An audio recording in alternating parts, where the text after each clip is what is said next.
राज्यसभा में बीजेपी की स्थिति काफी अच्छी हो गई है। इस वीडियो के जरिए मैं आपको बताऊंगी कि इस वक्त किस पार्टी की क्या स्थिति है। एनडीए बहुमत से सिर्फ कुछ कदम की दूरी पर है। हमने देखा कि लोकसभा में तो काफी अच्छा संख्या बल है एनडीए का, लेकिन राज्यसभा में बहुमत नहीं है। लेकिन अप्रैल में जो 56 सीटें खाली होने वाली है उसमें से बीजेपी ने 30 सीटों पर जीत दर्ज कर ली है। आप इसको इस तरीके से देखें कि इसमें 20 सांसद तो निर्विरोध चुने गए हैं, जबकि 10 सांसद वोटिंग के जरिए जीत हासिल हुई है। और अब ऐसे में बीजेपी के सांसदों की राज्यसभा में संख्या 97 हो जाएगी, वहीं एनडीए की 117।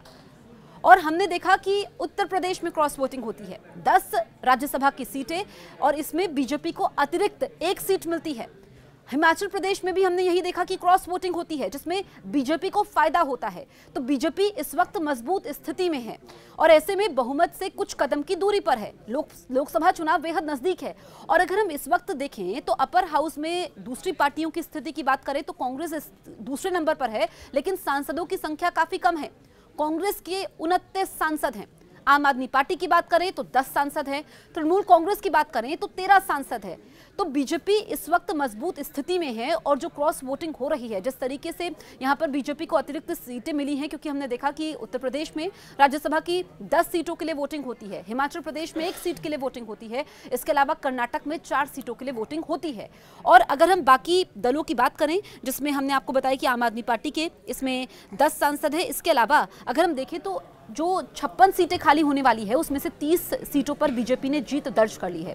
क्योंकि यहाँ पर अभी तक हम देखें तो बीजेपी को दूसरे दलों पर निर्भर होना पड़ता है। जो क्षेत्रीय दल हैं वो समर्थन देते हैं, तब कोई बिल पास हो पाता है। अगर राज्यसभा में भी बीजेपी के पास बहुमत हो जाएगा तो फिर आसानी से कोई भी बिल पास हो जाएगा। लोकसभा में बीजेपी को दिक्कत नहीं होती है, खासकर एनडीए की अगर हम बात करें।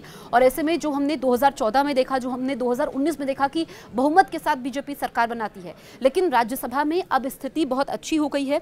और कर्नाटक और गुजरात की बात करें तो 4-4 सीटों पर यहाँ पर राज्यसभा की सीटों के लिए यहाँ पर चुनाव होते हैं। ओडिशा, तेलंगाना, आंध्र प्रदेश और राजस्थान में 3-3, उत्तराखंड, हिमाचल, हरियाणा और छत्तीसगढ़ में 1-1 सीटों पर चुनाव उत्पन्न हुए हैं। इसमें अगर हम देखें तो डीएमके के 10 सांसद हैं, बीजेडी और वाईएसआरसीपी के 9-9, बीआरएस के 7, आरजेडी के 6, सीपीएम के 5 और अन्ना द्रमुक और जेडीयू के 4-4 सदस्य हो जाएंगे। अब इसमें आप ये देखिए कि जेडीयू एक बार फिर से बीजेपी के साथ आ गई है, यानी कि एनडीए एक तरीके से मजबूत स्थिति में है। एनडीए का कुनबा लगातार बढ़ रहा है, जिससे फायदा बीजेपी को मिलता हुआ नजर आ रहा है। और ये जो इस वक्त राज्यसभा में स्थिति है वो एक तरीके से लोकसभा चुनावों की तस्वीर भी साफ कर रही है। पीएम मोदी ने कहा था कि इस बार 400 पार सीटें होंगी। और ऐसे में जो ये इस वक्त क्रॉस वोटिंग हो रही है, जो तस्वीर तमाम राज्यों से सामने आ रही है, ये इस बात को बतला रही हैं कि बीजेपी का 400 पार का नारा यहां पर सफल होता हुआ भी नजर आ सकता है। 10 मार्च के बाद कभी भी चुनावों की तारीखों का ऐलान हो जाएगा। उससे पहले बहुमत की तरफ बीजेपी का बढ़ना 4 कदम सिर्फ बहुमत से राज्यसभा में दूर है, क्योंकि 117 यहां पर एनडीए के पास ताकत हो जाएगी। और मौजूदा स्थिति में देखें तो 240 सीटें, ऐसे में सिर्फ 4 कदम की दूरी पर है बीजेपी।